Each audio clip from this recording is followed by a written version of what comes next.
Good evening, ladies and gentlemen. Welcome to the City of Yucaipa City Council regular meeting of November 23rd, 2020. I'm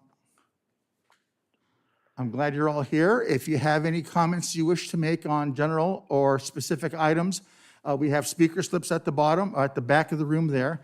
You can hand them over to, that's Mrs. Crawford hiding out, and she'll take them up and run them up to me. All right, we'll go ahead and start with the Pledge of Allegiance. Captain Williams, will you give us the honor?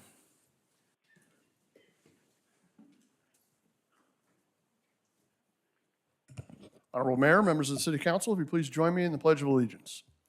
I pledge allegiance to the flag of the United States of America and to the republic for which it stands, one nation, under God, indivisible, with liberty and justice for all.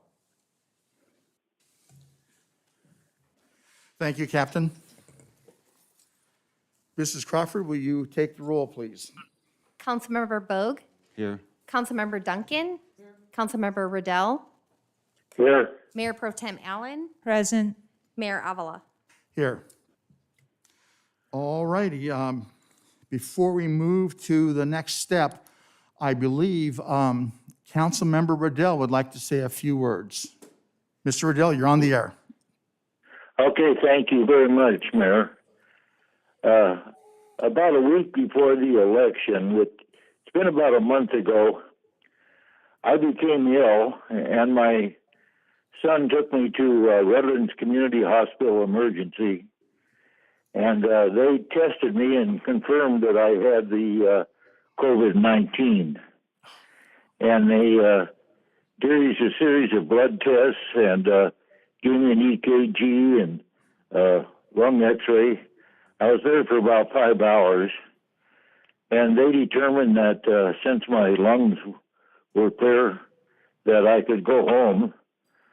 So I went home, and for 2 weeks, I was very, very sick. Very, very, about as sick as I've ever been in my life. And my son Mike he was with me night and day and took care of me. He moved into my bedroom and took care of me night and day, never left my side. And for 2 weeks, I didn't think I was going to make it. I was really, really sick.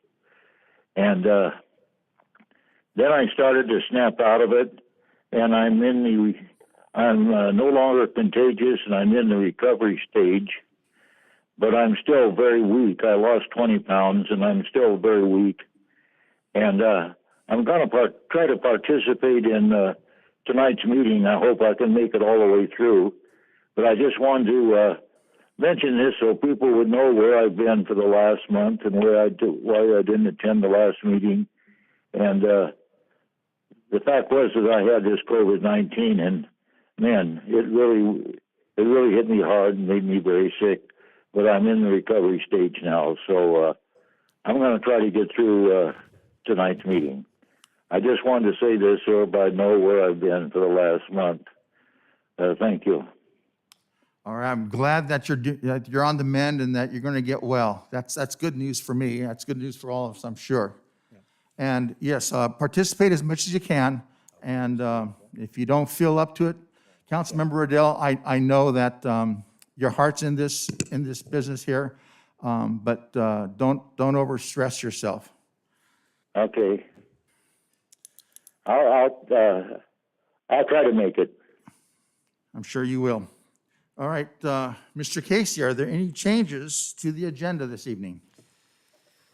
Yes, Mr. Mayor, members of the council, staff would respectfully request that we pull table item number 1, or number 5, I'm sorry, the final parcel map for tonight's agenda.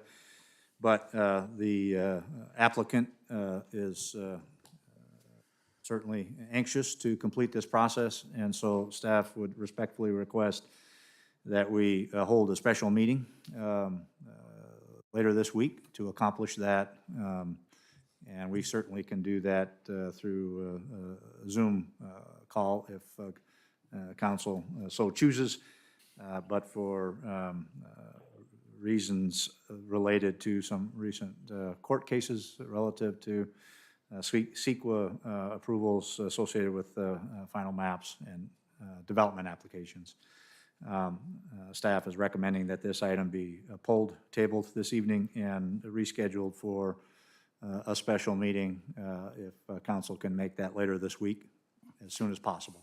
And we can do that with 24-hour notice if council's available. I have no problem with that, anticipating a possible Wednesday meeting. Does Wednesday work for everybody? And again, we can do that via Zoom conference if you like. Any objections? Any more comments or suggestions? 6 o'clock, same time? Do we need a motion for that?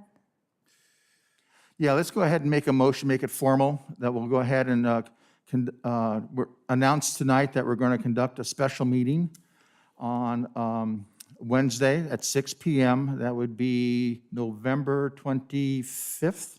Is that correct? At 6 p.m. To hear this case. Do we approve the consent agenda first and then make a motion for that, or do we do it all in one?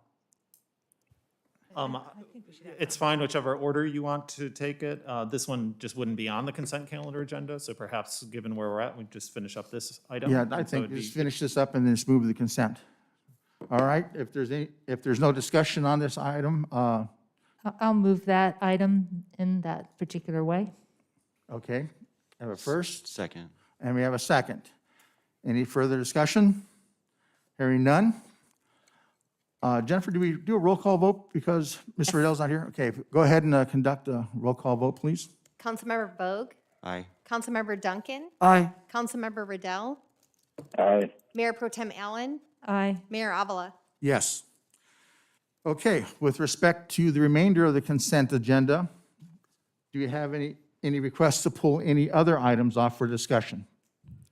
So move. Well, this is Dick Goodell. On the consent agenda, I've got to excuse myself from number one. Okay, understood. I'll second. We have a first and a second to approve the consent agenda as posted. If no further discussion, Jennifer, roll call vote, please, with the understanding that number one is abstain, I believe, for Mr. Riddell. Yes, I abstain. So, Mr. Sorry. Items 1, 2, 3, 4, and 6. Just suggesting perhaps we should wait until after public comment in case there are any public comments that might relate to the consent agenda. And we have a special presentation. Are there any? Oh, okay, well, let's do that then. I'm sorry, I just got carried away. All right, so we can't take this out of order to kind of get it out of the way, or is there anybody wish to speak on any of the items that are on items 1 through 6? We have Mr. Moran. Okay, Mr. Moran, why don't you come up here and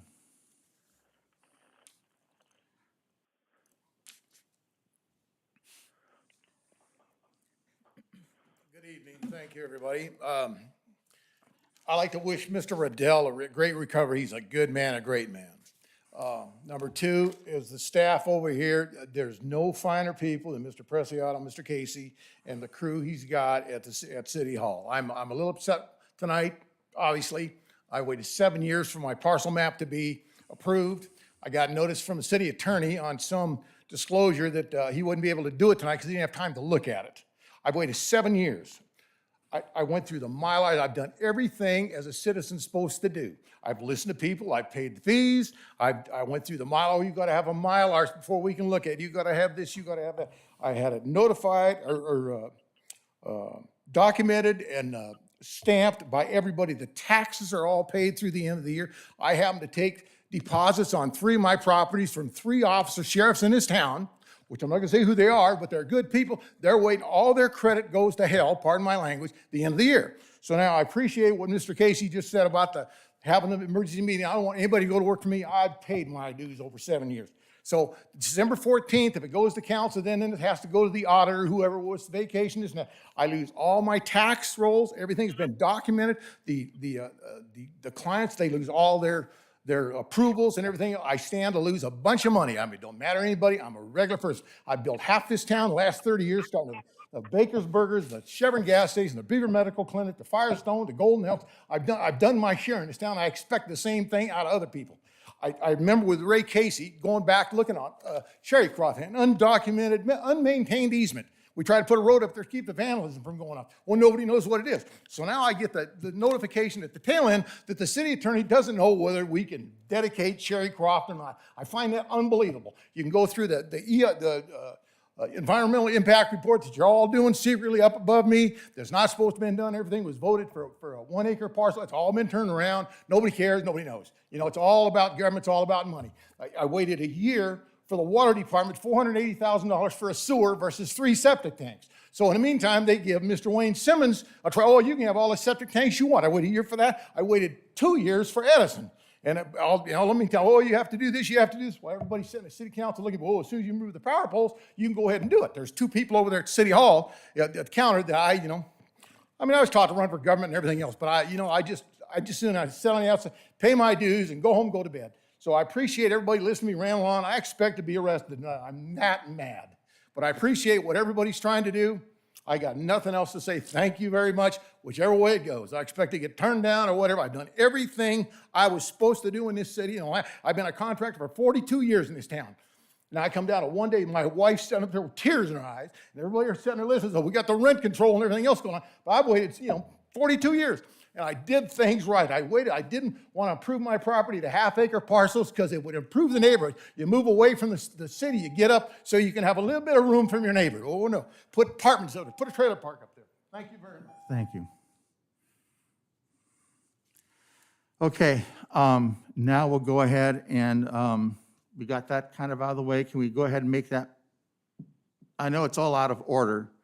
It is, but it's fine to take the consent agenda if that's the council's pleasure, and then go back to special presentations. That's fine. Okay, since we're all here, just kind of get it out of our way. I know it's out of order. We have a first and a second. Can we go ahead and do a roll call vote, please? Or did we already do that? Could you just remind us who the first and second were? I believe the first was. I moved the consent. And I second it. Okay, thank you. And just for clarification, we're doing the special meeting for item number 5 on Wednesday. That's correct, and there should not be any issue with respect to the speaker's comments. There should not be any issue with respect to the acceptance of the Cherrycroft dedication. So just a procedural aspect that will be corrected for Wednesday. So we don't foresee any issue at all with respect to the substance of accepting that easement. Okay, well, I hope there is none. Okay. All righty, roll call vote, please. Councilmember Bogue, Aye. Councilmember Duncan, Aye. Councilmember Riddell, Aye. Mayor Pro Tem Allen, Aye. Mayor Avila. Yes. All righty, we'll go ahead and thank you for your patience in going out of order here. I think it was important to get that out of the way. Special presentations. Who's going to lead that? Ms. Crawford. I will. Thank you. Tonight, like last meeting, we are here to recognize the service of our various committee and commission members.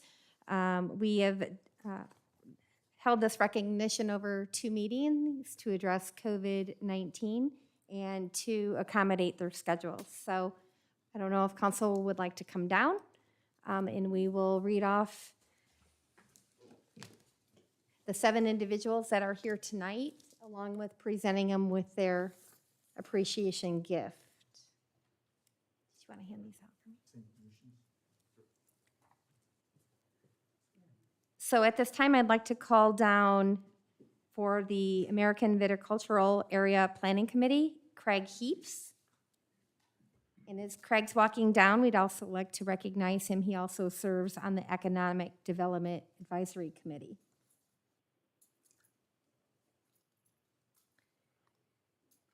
The next person on the AVA is James Matlock.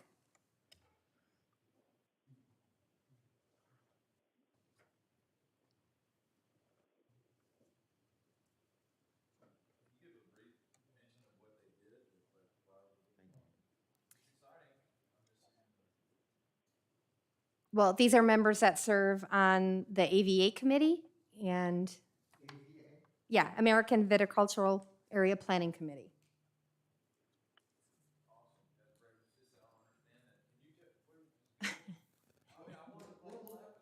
Okay, you know what, and you're absolutely right. Let's just make sure that we give a nice round of applause for each of the people here. I think the paper is also here to take, well, from this committee, that's all that's here this evening. There were others that were here at the last meeting, and I think the paper wants to take a photo. I need to just make sure that your masks are above your nostrils, so they'll use my photos, please.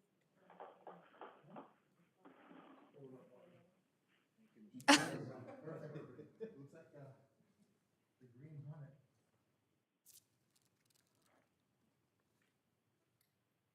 Thank you.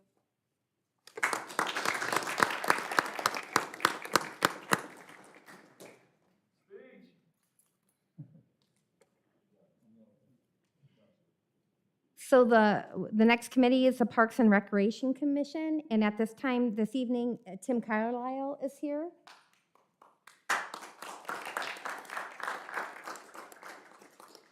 Tim has been a longstanding member of this commission, and he also serves on the Five Winds Ranch Improvement Advisory Committee.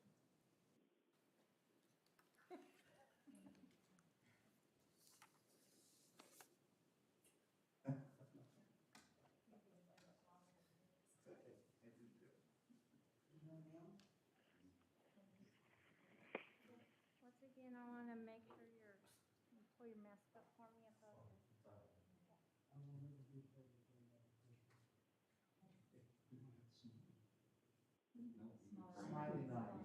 Thank you.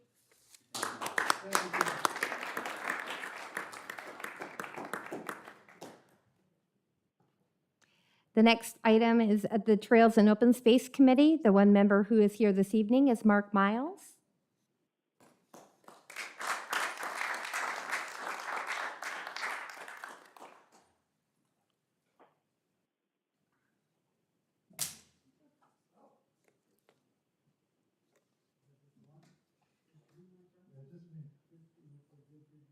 What more they need?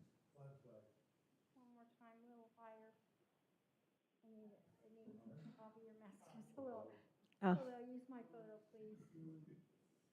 Yeah, I'll do Photoshop. Thank you.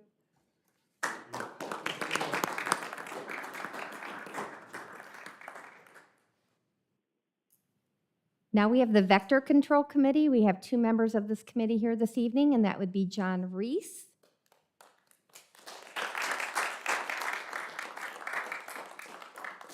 and Danielle C. Wright.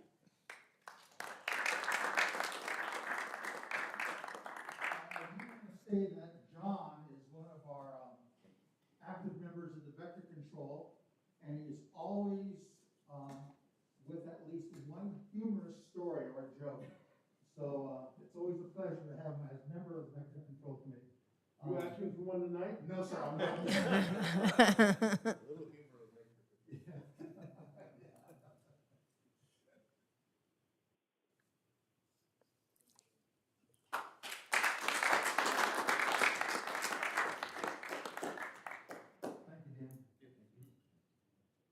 And the final person being recognized this evening is Adelaide Bowe. She is with the Youth Advisory Committee.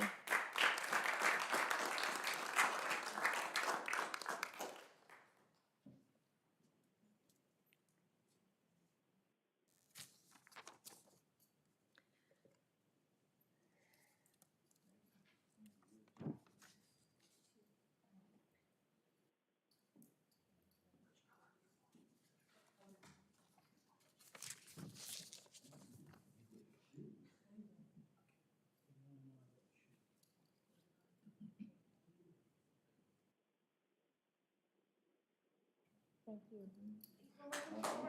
Oh, one more.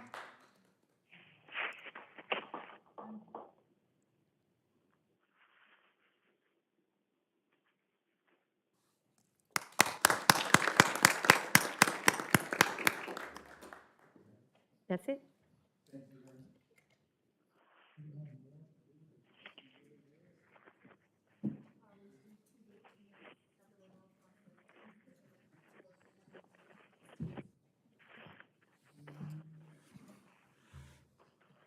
Before you go, I would like to recognize and congratulate Senator-elect Rosalicia Bogue for her winning, and she's going to be our next state senator representative for Yucaipa and area. Thank you very much. Congratulations.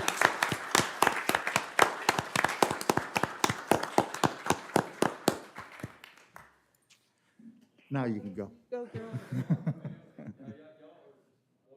Yeah. Okay, well, as our decorum is that we ask the audience to refrain from celebrating until the appropriate time. So we've done that. Thank you for your patience. Okay, now it's time for public comment.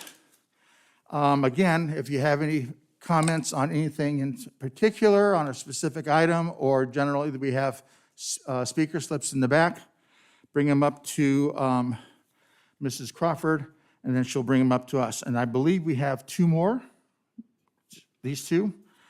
First one is Ethan Grimmer. Ethan, you have 3 minutes. If you don't mind, restate your name and address, please. Yeah, my name's Ethan. I am at 35306 Avenue A, Yucaipa. Wish I had actually prepared some remarks because I have not been in a sort of a bureaucratic setting in a while, and I'm concerned. I'm very concerned. What I just saw with that one man who's been a citizen here for a long time, and he's very concerned about something. He obviously has some legitimate complaints, and his emotions and his experience were immediately dismissed right away. The speed at which this is moving is so indicative of what's going on in society right now.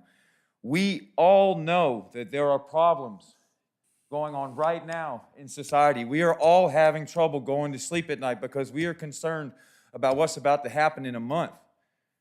I do not see any items on the agenda to discuss that. I don't see anything else about this entire meeting that has the feeling of the serious concern that we must have right now. We know that at very least there is a judicial process that must take place to find out the exact and true legal representative of this country as president. And we have tremendous lashback on both sides of the aisle that could really lead to some very serious consequences. And the speed at which this is moving, the fear of speaking out of order, this fear, I understand that we have a bureaucratic process. And the rule of law requires that. But right now, we are in a time of crisis, and we have got to figure out how to make our bureaucratic process work to fit the needs of society. One of the things that I think we should do is start to have community gatherings once a week that is free of some of these itemized agendas and roll call votes where citizens of Yucaipa get the opportunity to come up and speak their minds. We could do that at the amphitheater. We could do that at parks or whatever here in town. And I think the city council members should actually attend and see what the rest of Yucaipa feels about the serious concerns that are part of our society right now. The majority of Yucaipans have a religious and faith-based core, and that has been under attack for a long time. And we are concerned about the agenda that is going to be pushed by the Biden administration and by Harris in the coming days if they are able to possibly fraudulently steal an election right before our eyes. And that could cause the erosion of the entire American fabric over time. And if they're able to steal an election right in front of us, we may not have a democracy anymore. Like, we may not have a democracy or a real democratic election ever again. These things need to be talked about, and they need to be talked about earnestly here and outside. And I'm sad to see that there are not more people here from Yucaipa speaking on whatever it is that they're concerned about. And part of it is because there's not a forum for them to do that. Yes, they have 3 minutes. But this whole thing, people have things to do. Thank you. Finish your thought, please. People have things to do. The working class does not have the opportunity to sit through these all the time. They have kids at home. They have to work at night. There are concerns in the people like me that are not being heard. Okay, and thank this you, sir. council has the opportunity Mr. to Grimmer, thank you very much. I'm going to continue about 20 seconds, okay? just about 20 Quickly, seconds. please, quickly. We have seen that Yucaipa has the ability to band together in the face of the BLM and all these other things. I'm not saying every single person a part of BLM doesn't have a valid complaint. What I'm saying is Yucaipa has a strength of community that other communities in this country do not have. And we have got to become an example to the rest of the country. And it starts in meetings like this. We have to be an example to the rest of the country that our voice Your 20 seconds is up. and that Thank you very much. Our vote will not be taken from us right in front of our eyes. People Thank have you. fought. Thank you. People have Thank fought you. and Mr. died Grimmer, for your this. time is up. Thank you very much. Appreciate your comments. Okay, next speaker is Amy Grimmer. I'm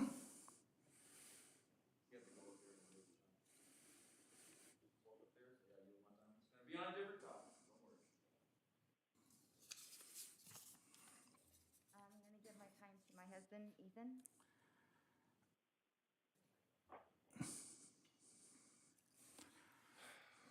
Mr. Grimmer, you have only 3 minutes. Sure thing.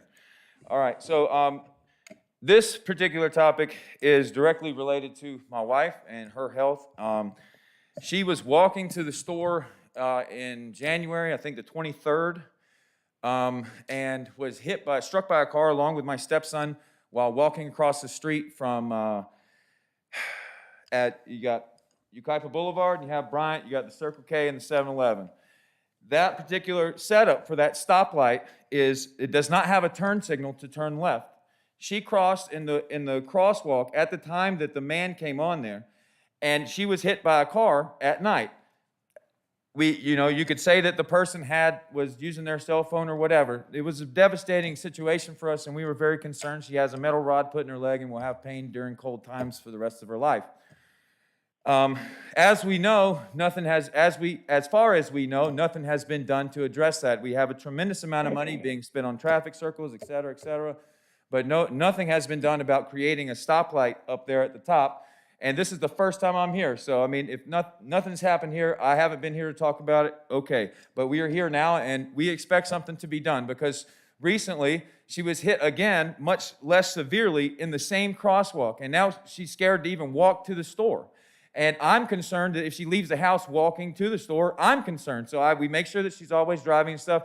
But this could be avoided if all we need to do is put a turn signal, a left-hand turn signal coming from Oakland, going to Wildwood Canyon. Please put a left-hand turn signal on that lane so that when they turn up Yucaipa Boulevard to go towards Flag Hill Park, that is actually safe, because somebody's going to die. Not us, because we're not going to do that anymore, but you're going to have a serious problem on your hands, and it's going to be liable to you. I'm done. Thank you for your comments. You're welcome. I believe Mr. Casey is writing some of that down. Okay, if there are no more public comments, we'll go ahead and move to mayor and council member business. Anything to report from council?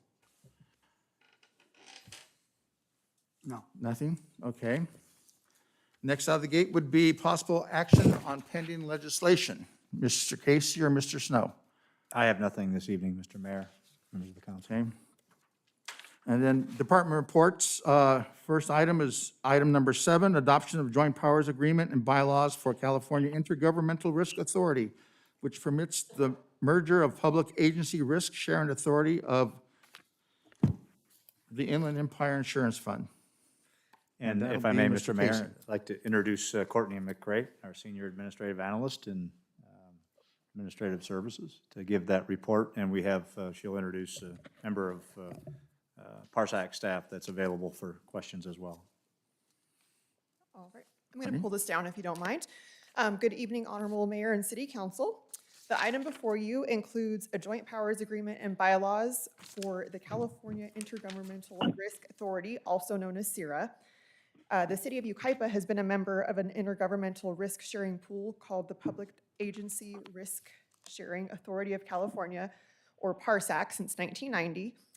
And all members of PARSAC contribute to a shared fund, which then self-funds liability and workers' comp claims, among other programs. While commercial insurance exists primarily to finance losses, these public entity pools exist to manage and reduce the risks to the benefit of the members and the community.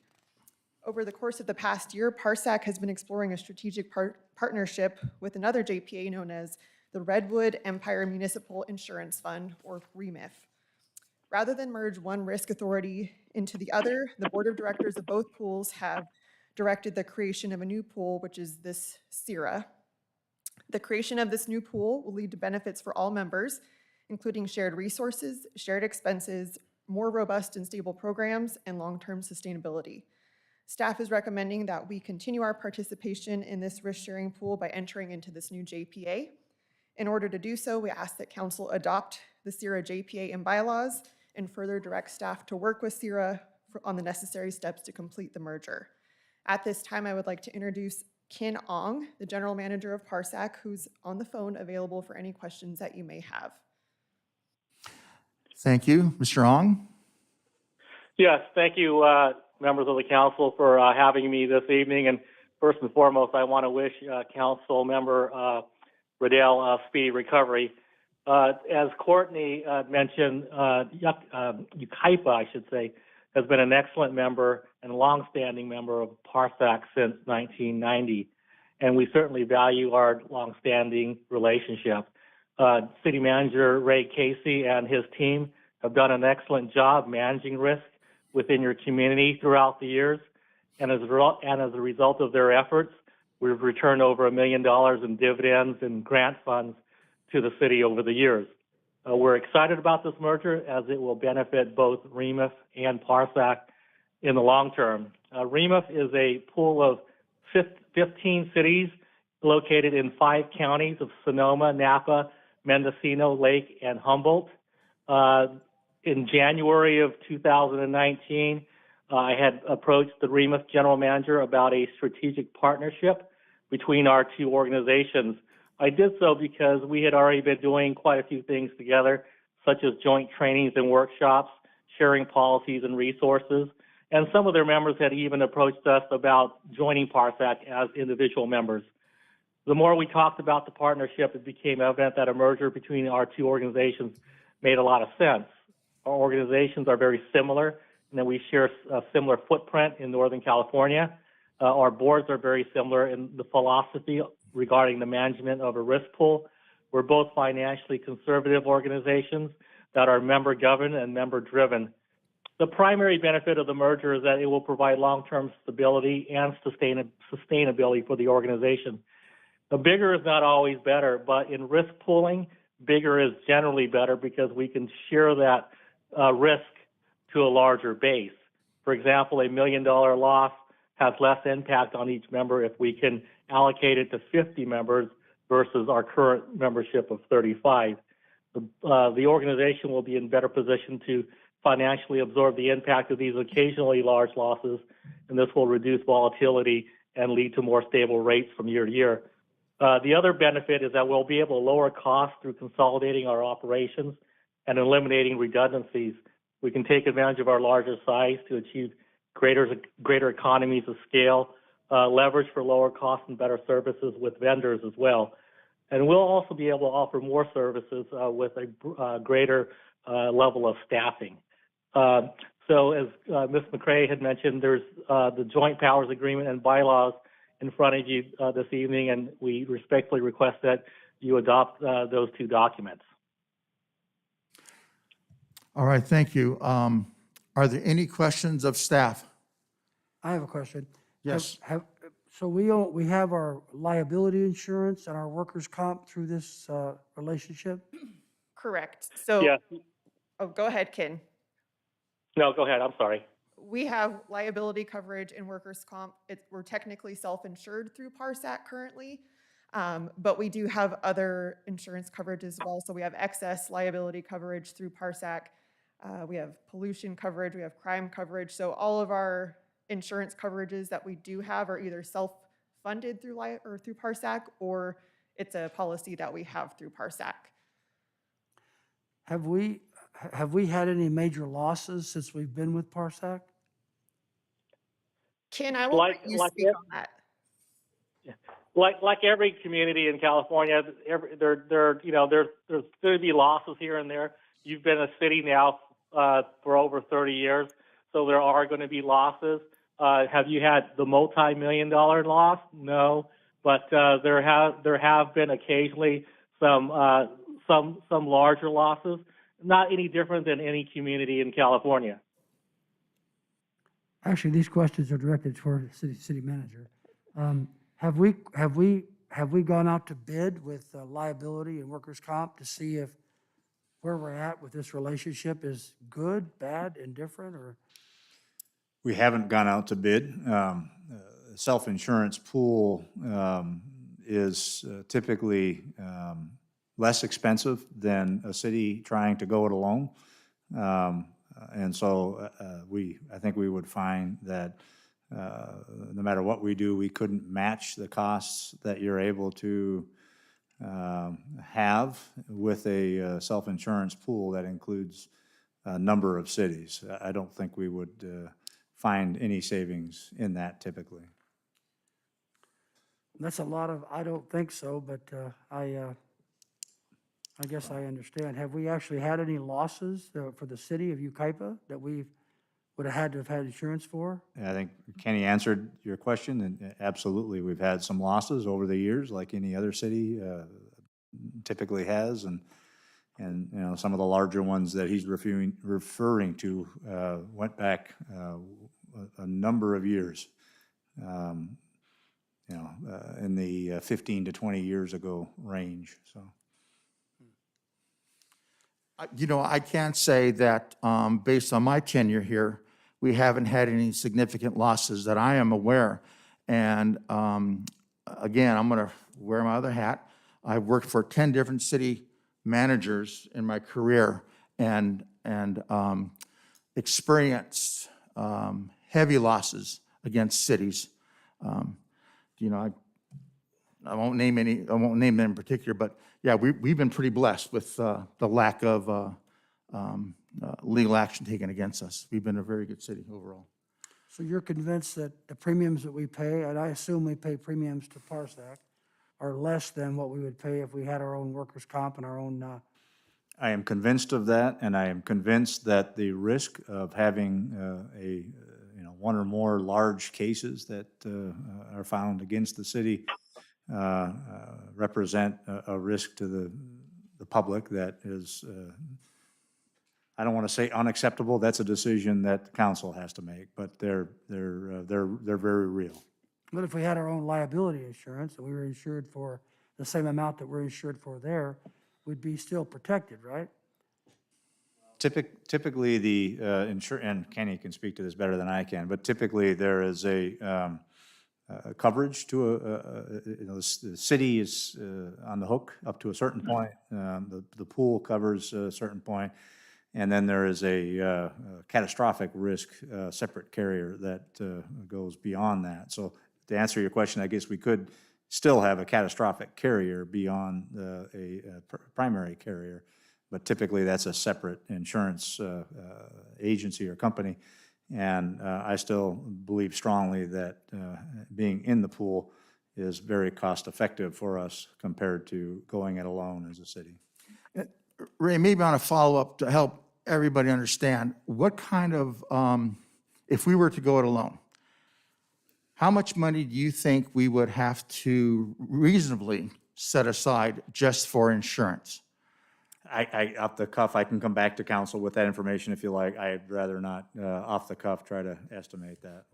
But For we can council, certainly do that. do you have any experience with this? No, it would allow me to give you a number like that. No. Okay. Well, the We can process- certainly. If I Go ahead, I'm sorry. Kim, I'm sorry, go right ahead. if I may just chime in just a bit, the cities that go it alone, and they don't entirely go it alone because they have to be protected against catastrophic losses.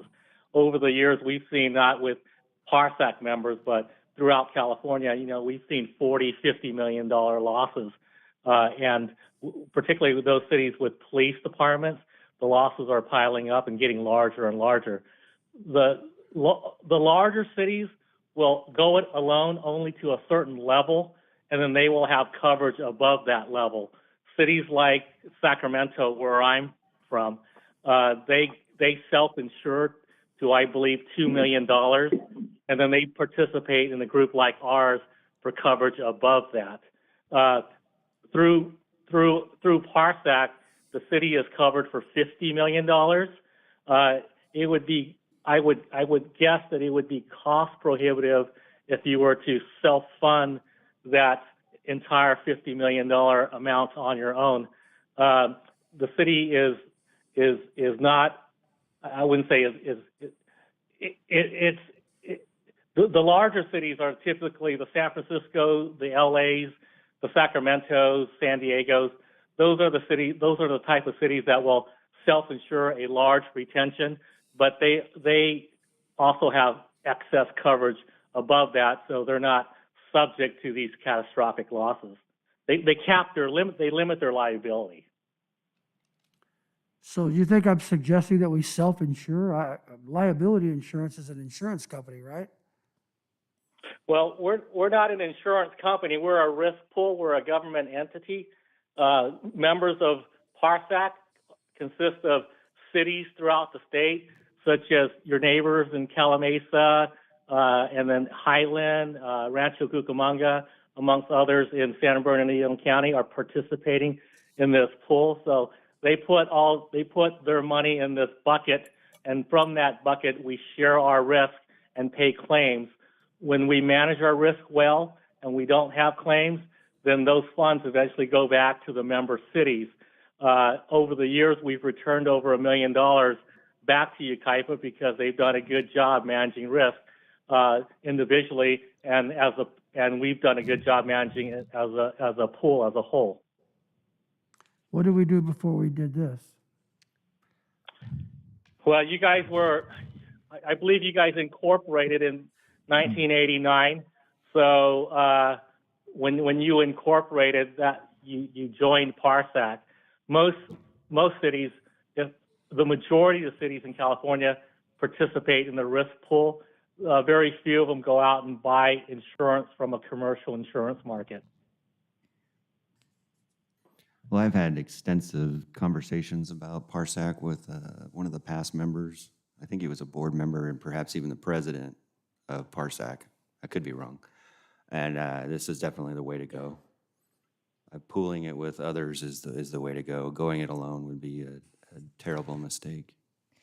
Yeah, I agree. And if you look alone, I always questioned why community college districts, because that's what I worked for prior to retiring, couldn't pool together and buy health insurance. Each one has to negotiate on their own, and the price for individual, especially the smaller community college districts, was in the rate of increase every year was just staggering. So being able to pool with other municipalities in order to get the insurance that's required is really super, it's a great advantage. So I think we need to stay with PARSAC, and there's just no way we could. I've seen what's happened with other types of insurance when you try to go it alone, and it is not the right approach at all. What does that mean, go it alone? What does that mean? Self-insured. Self-insure. Self-insured, so a city has to be self-insured? They can't go out and buy commercial insurance? Well, that would be self-insuring, buying your own insurance. Yeah. I think what Kenny mentioned on the phone is if you tried to do that, it would be very expensive, number one. Number two, you'd still have to have the excess insurance. You won't get the same kinds of prices for the excess insurance or the catastrophic insurance levels that you will get through a pool with a number of other cities. I have a question for you. Since we're going through this merger, have you had any opposition from any of the other cities to this merger that perhaps want to leave the pool? Ken has. Well, Ken, I'm sorry. Yeah, as far as I know, everyone will be or has already approved the joint powers agreement and bylaws. Okay, thank you. All right, any more questions of staff? Any comments? This is Dick Riddell. I'll move the item. I'll second. Okay, we have a first and a second. If no further discussion, Jennifer, take roll call vote, please. Councilmember Bogue, Aye. Councilmember Duncan, No. Councilmember Riddell, Aye. Mayor Pro Tem Allen, Aye. Mayor Avila. Yes. And it carries 4-1. Okay, moving on to this item, thank you very much. Moving on to. Thank you. Thank you, sir. Moving on to item number 8, proposed service reroute and ordinance number 398, mandatory commercial organics recycling. Jennifer Crawford. Yeah, thank you, Mayor and Council. Due to residential growth over the years and the expansion of commercial recycling, solid waste and collection service is no longer efficient in some areas. To address these efficiencies, Yucaipa Disposal is proposing a residential and commercial service reroute. Fermin, if you could pull up the attachments. Attached to the packet, attachment A identifies the current residential route map, which we'll get to.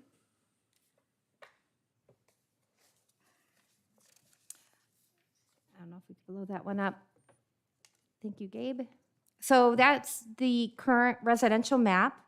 Attachment B is the proposed residential reroute. Oh, this is.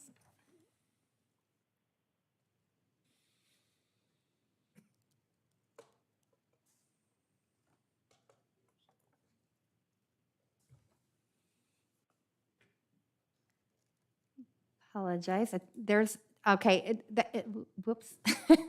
And then the handout that we distributed tonight, and I apologize for my artwork here, but we kind of took what Yucaipa Disposal provided.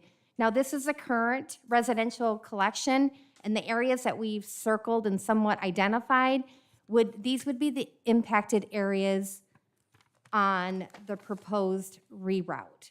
So these are the areas in the communities where the residents will receive a notice, which is also in your packet, to alert them 7 to 10 days out, if you approve this item, that their service days will be impacted. So we are just trying to do our best to overlay the map for you.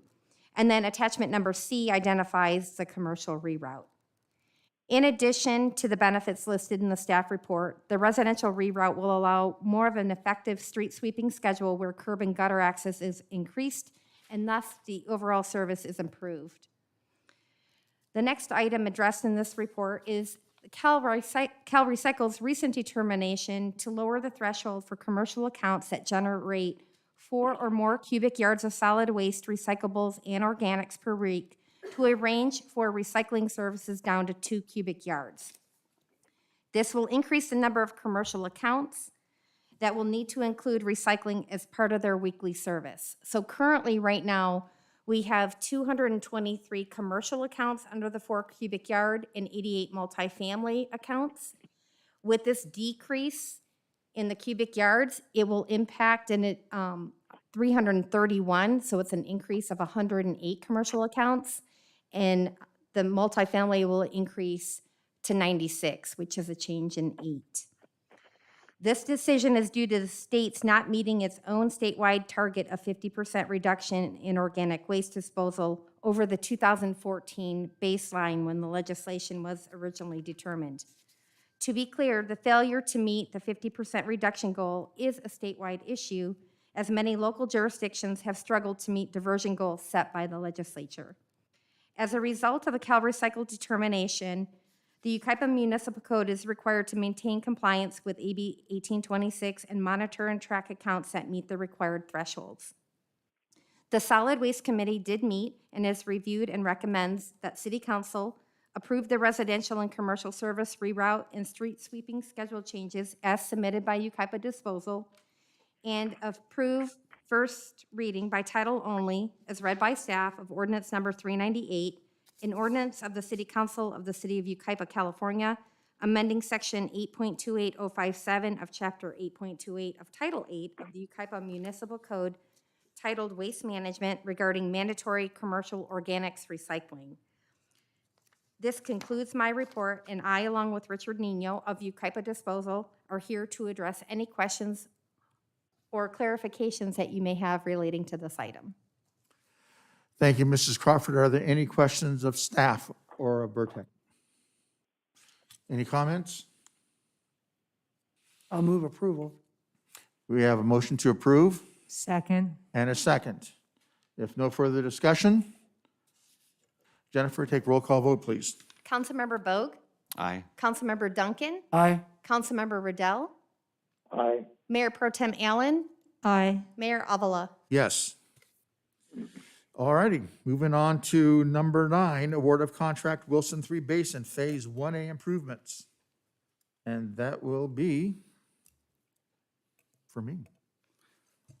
Yes, thank you, and good evening, council members and mayor. Over the last several years, council has had before you many items for consideration that related to the Wilson 3 project. This is a very significant flood control project that the city is undertaking.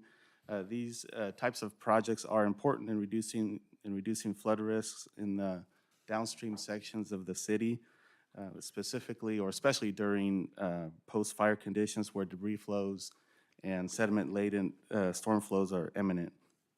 The Wilson 3 Basin project will also help remove properties from the floodplain downstream within the Dunlap area of the city. This includes the 2 hotel development sites that one of which has already been approved by the Planning Commission, another one that is in the pre-application phase. The construction of the project is proposed to be completed in 3 phases. Those 3 phases are Phase 1A, 1B, and Phase 2. The exhibit on the screen before you shows the limits of Phase 1A, which is a contract that's before you tonight.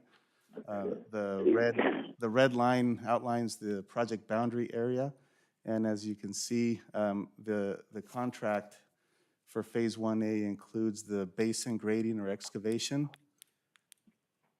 and the mass grading for the project. That the material from that site will be moved to the stockpile areas to the north and to the west, and also a portion of the area for the future city yard area here, and also this area here, which is part of the innovation center for the Oakland Creek specific plan area.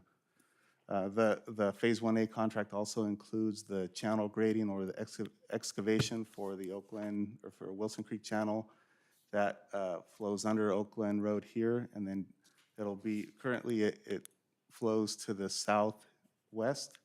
As part of this project, it will be realigned to enter the basin at the east end of the basin.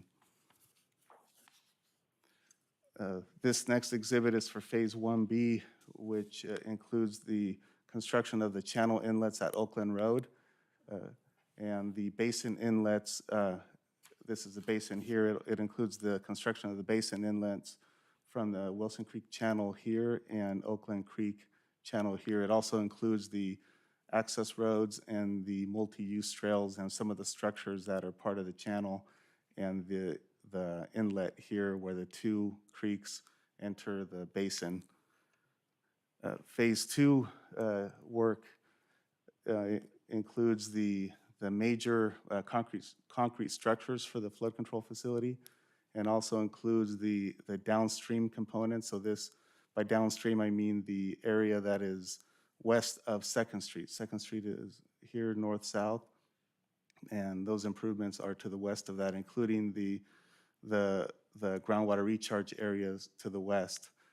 Phase 2 also includes the construction of the permanent lake or the basin, the multi-use trail fencing around the entire site, and also the improvements to the realigned Wilson Creek channel that runs from Oakland Road to the east end of the basin. The Oakland Creek specific plan that was adopted by City Council in 2016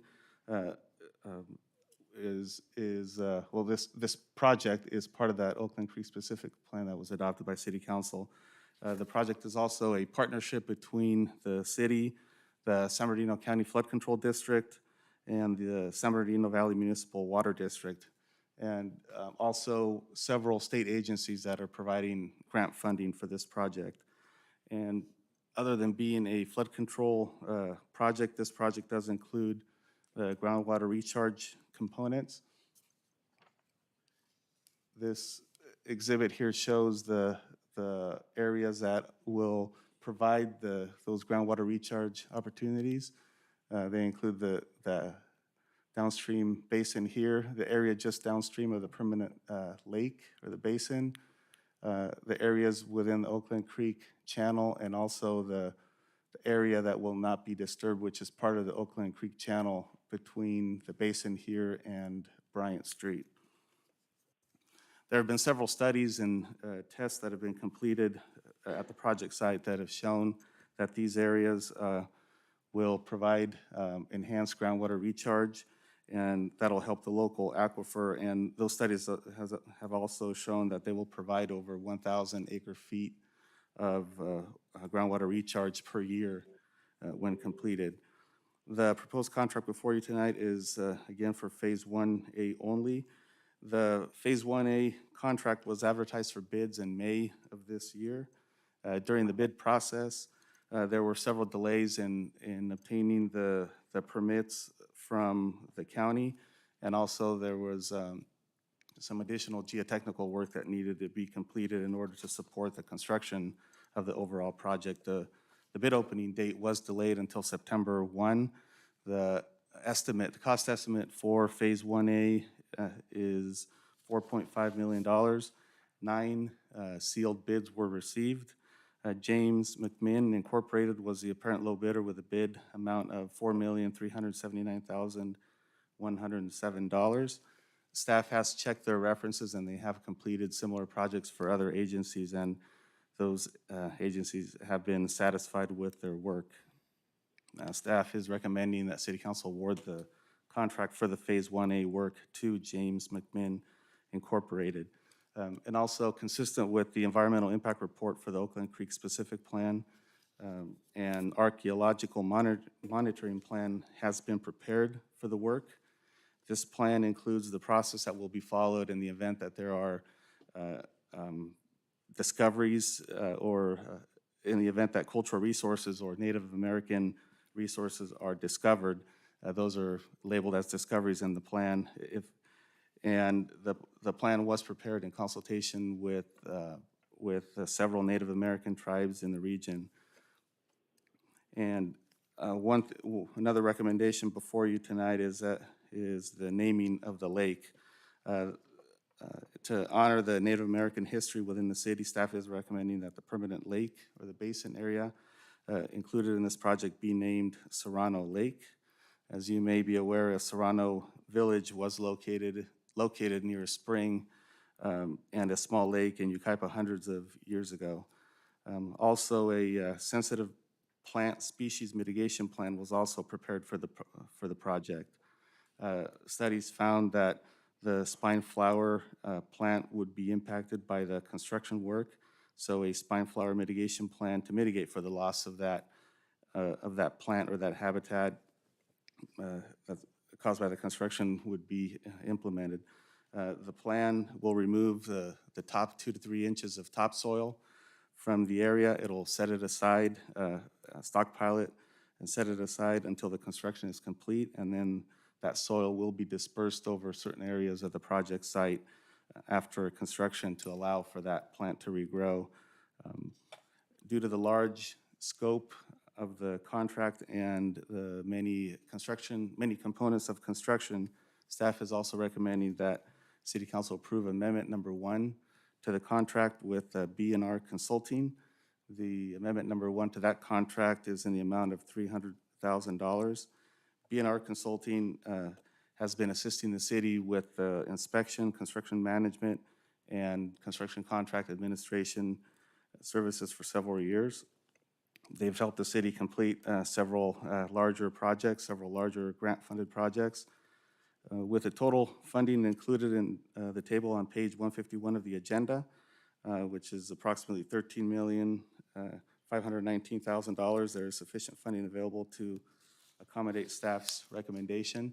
I would like to point out that the surplus property that would not be required for the project that was previously owned by the flood control district has been acquired by the city. Last week, escrow closed, and this property, and also the property where the old city yard was located, is now owned by Woodside Homes. The proceeds of the sale of that property, or approximately $7.2 million, are a significant component of the funding for this overall project. The table on the screen shows the overall funding for the project. I would like to point out that this table does include a state revolving fund loan in the amount of $4 million. This is the funding that's identified in the capital improvement program, the fiscal year 2021 capital improvement program. Without the $4 million loan, the total available funding is about $13.5 million. The state revolving fund loan is still under review by the state, and the city is currently working on completing the application process for this money. What this table shows here is that the surplus property value proceeds, the $7.1 million, makes up about 53% of the total funding. Grants and partnerships make up about 32% of the funding, and the Development Impact Fee Program funding makes up about 13% of the funding. The general fund contribution, or the general fund amount, is about almost 1.5% of the total funding, which is very minimal. This next table shows the total overall project cost to date, which is in the amount of about $3.4 million. About $1.3 million of that is attributed to the Phase 1B component of the work, a little over $1 million for the Phase 2 work, and $173,000 is attributed to the city yard relocation. So the total cost to date for the Phase 1A component is about $865,000. So with that, the remaining funding available for construction, and that's excluding the $4 million loan, is a little over $10 million. The total proposed construction cost for 1A, which is a total cost that's before you tonight, is this amount, about $5.5 million, which leaves about $4.5 million for the remaining for Phase 1B and Phase 2. The total estimated cost for Phase 1B is about $11.3 million. Estimated cost for Phase 2 is a little over $5 million.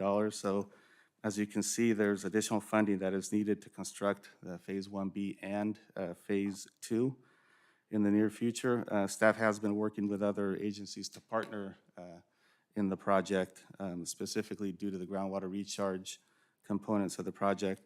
The Western Heights Water Company, they have shown interest in investing about $1 million in the project. The San Bernardino Valley Municipal Water District is also considering investing another $1.3 million towards the Phase 2 of the project. And the state revolving loan fund I mentioned earlier in the amount of $4 million would provide additional funding. The development impact fees that are collected through the development of the 144 homes that are proposed to be built north of the Basin site will provide additional funding for the project. And staff will continue to pursue other grant opportunities and partnerships to construct those remaining phases. I would like to point out that with the development of the 144 homes, the city will see a total direct and indirect benefit of about $3.3 million per year. So with that, staff recommends that City Council approve staff's recommendations as listed in the report for this item, and that concludes my report, and staff is available for questions you may have. Thank you, Fermin. Are there any questions of staff? Any comments? No, as I said at the last meeting, I just think that, I mean, this is a project that has been on the books for 27 years. It is essential and critical to our downstream properties, majority of which are in the Dunlap area in terms of flood protection. So I just think that this is something that we need to make sure we get done for the benefit of those property owners and the communities to the west and a little bit south. So, Fermin, did the cost include the EIR that we? The cost to date, yes, it did. Okay, that was it. so I'll move the item. I'll second. First and a second, do we need to read the recommendations or just accept them as as stated? Just as stated in the report is fine. Okay. And the name is perfect. Yeah, I think Serrano Lake is an appropriate name. All righty, if there's no further discussion, Jennifer, take roll call vote, please. Councilmember Bogue, Aye. Councilmember Duncan, Aye. Councilmember Riddell, Aye. Mayor Pro Tem Allen, Aye. Mayor Avila. Yes, it passes. Moving on to item number 10, offers of dedication and grant of easements. And that'll be for me once again. Yes, thank you. This item is for offers of dedication and grant of easements. In October of this year, the Planning Commission approved the development of a phased commercial center on 24 acres located on the south side of Yucaipa Boulevard between 18th Street and Avenue E. That development is referred to as a Yucaipa Point development, and as you can see on the screen before you, that is the site plan that was reviewed and approved by the Planning Commission for the project. The development will include a variety of commercial uses, retail, drive-through restaurants, sit-down restaurants, a car wash, and also a medical office facility. As a condition of approval for the project, the developer is required to dedicate additional right-of-way along Yucaipa Boulevard, along their Yucaipa Boulevard frontage for public use and utilities. A sidewalk easement is also required along Yucaipa Boulevard for the landscape parkway areas and the sidewalk. This requirement is a city standard for developments along Yucaipa Boulevard between 5th Street and the I-10 freeway. On the screen before you are the easements and offers of dedication that are being proposed. One of the conditions of approval for the development project, it required the developer to vacate an existing drainage easement that was located at the west end of the development site. On June 22nd of this year, City Council adopted a resolution to vacate that drainage easement. The proposed configuration of the site, as you see on the site plan and their storm drain design for the site, it will require a drainage easement to the east instead. So staff is recommending that City Council accept the offer of dedication for drainage purposes as shown on the exhibit before you. The limits of that drainage easement are shown in blue on the exhibit on the screen.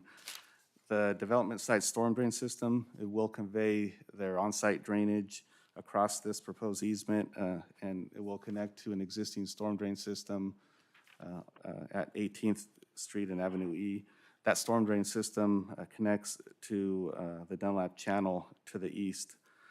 The city, back in 2016, the city constructed the Avenue East Storm Drain and Dunlap Channel Improvements Project. That project was funded in part by $1.3 million in EDA grant funding, and it addressed many of the drainage challenges in the Dunlap area. Several other projects that have been constructed by the city in the Dunlap area have also helped promote this economic development in the area and allowed development projects like this to move forward. This development project alone will generate almost $1.3 million in direct and indirect revenue to the city through sales tax, property taxes, and other indirect benefits. The exhibit on the screen here is a little busy, but it's of the Dunlap neighborhood.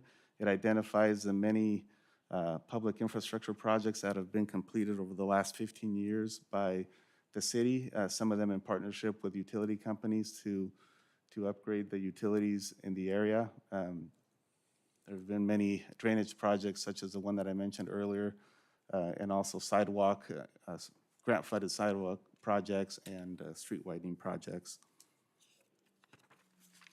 So without the Avenue East Storm Drain and the Dunlap Channel project, the development would have been required to increase the capacity of the Caltrans Storm Drain system to the west, and those improvements would have added a significant cost to that development. There is no fiscal impact to the city associated with this council action, and the staff's recommendation before you tonight is that City Council approve recommendations 1 1, 2, and 3 as listed in the agenda report for this item. And that concludes my report. Very good. Any questions or comments of staff? No, but I'll move the item. Second. All right, we have a first and a second. Any further discussion? Jennifer, take roll call vote, please. Councilmember Bogue, Aye. Councilmember Duncan, Aye. Councilmember Riddell, Aye. Mayor Pro Tem Allen, Aye. Mayor Avila. Yes. All right, very good, passes. Next item is the word of contract, 13th Street Sports Complex Parking Lot Project. Mayor Avila, on this item, I have no financial interest, but on the sake of perception, I am going to recuse myself. Thank you for that. Give him a moment.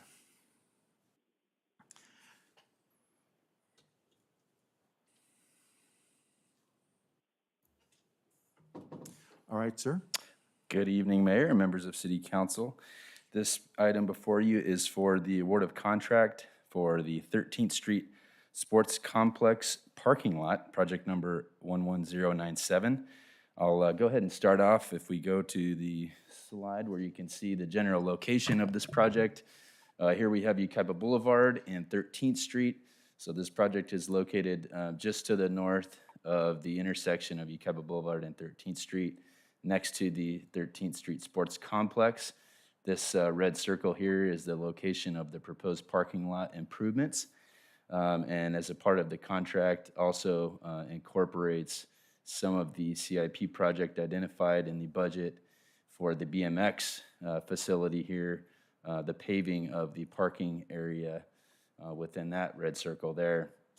And if we go to the next slide, I'll just highlight really quickly, this is a section from the plans that were developed for the bid that we advertised here recently that I'll explain in a moment.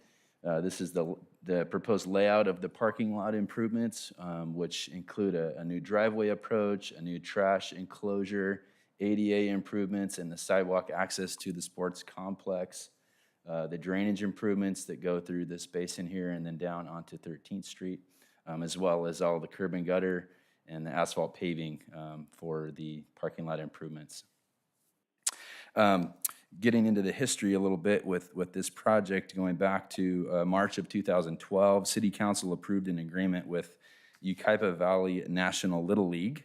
I'll refer to them as Little League moving forward. That's quite the mouthful, so that should speed us up a little bit. That agreement was for the construction and the use of the 13th Street Sports Complex facility.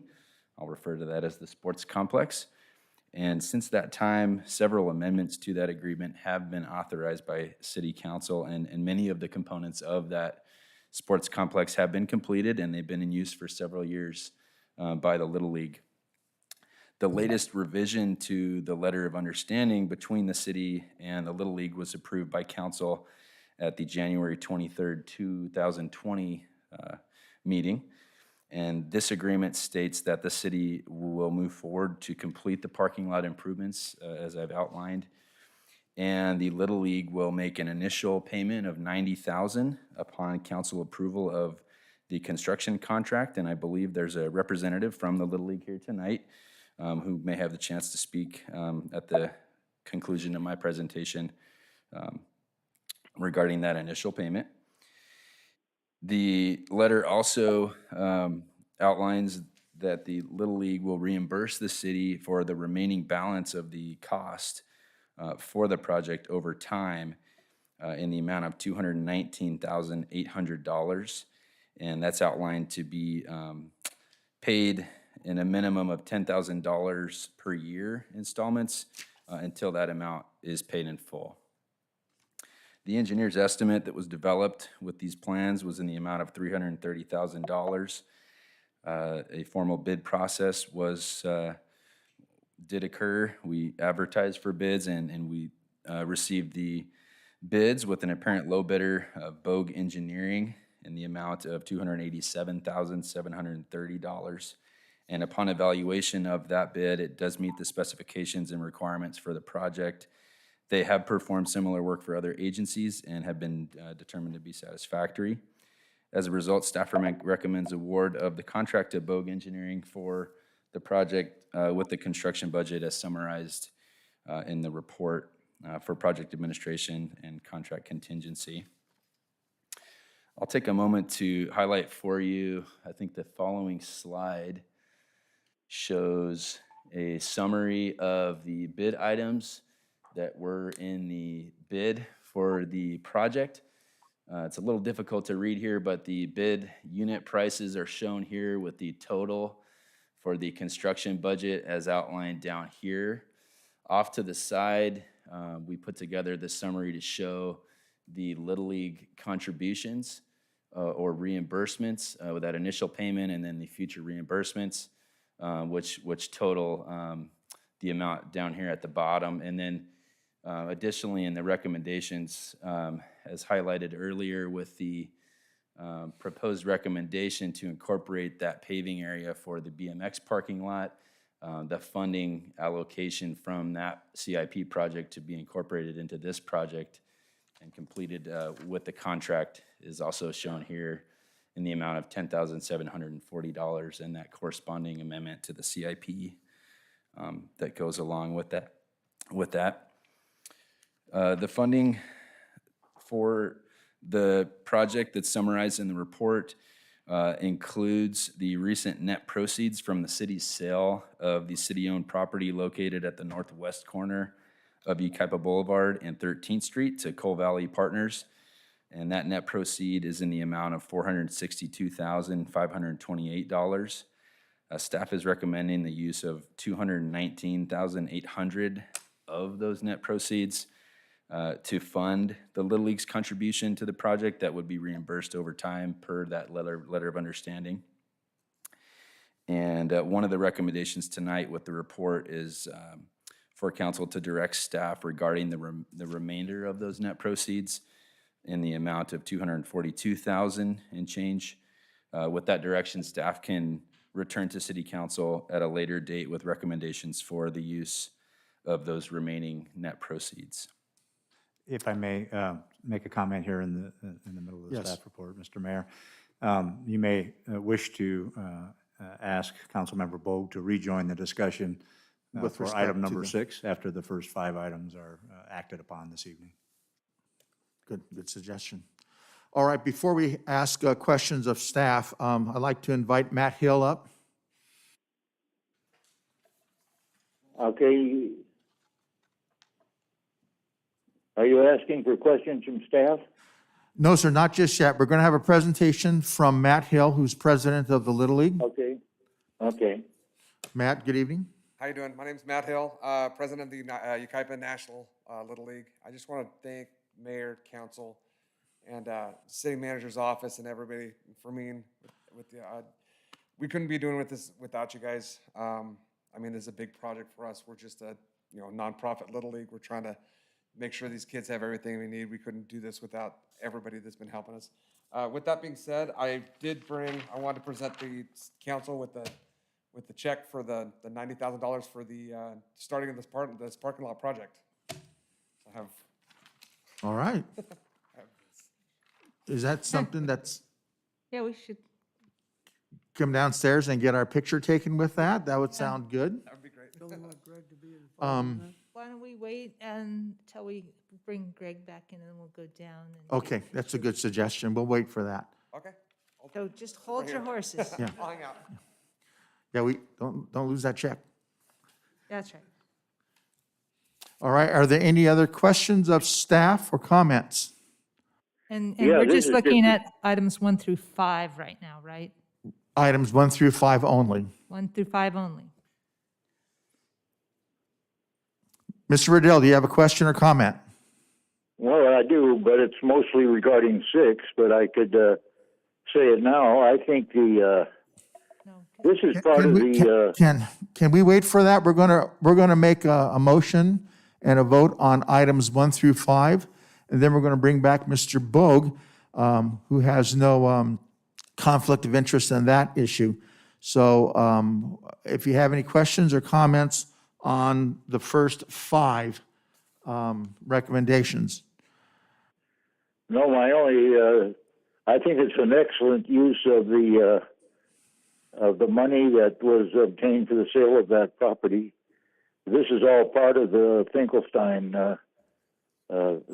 property, and the use of the property was for city facilities and nonprofit facilities, and so I think the use of the $219,800, which is 5B, I think is an excellent use of that money.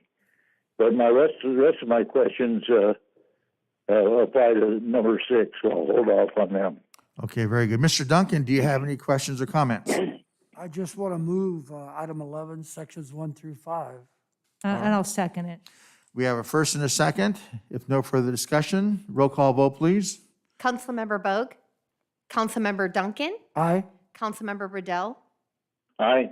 Mayor Pro Tem Allen, Aye. Mayor Avila. Yes.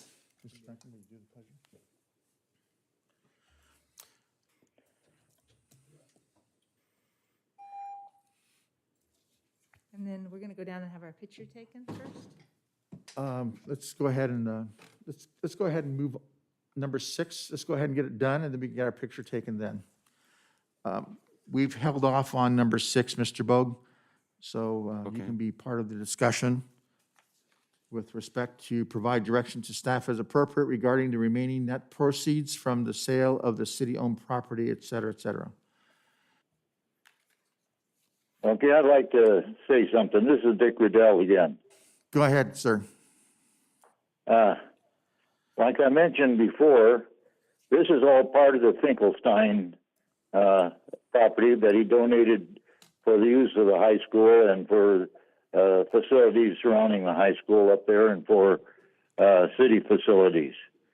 And I think the $219,800 to help fund the provide most of the funding for the parking lot for the Little League and also a portion of it for BMX was an excellent use of that money. With respect to the rest of the money, I think it should be split up between the other properties there that was part of the Finkelstein donation. And one of those properties is the Yucaipa Animal Placement Society. That's a city-owned facility, and it provides a great service to the city. And, of course, their funding is down this year because they've been unable to hold any of their fundraising facilities, so I think they lost in excess of $80,000 on that.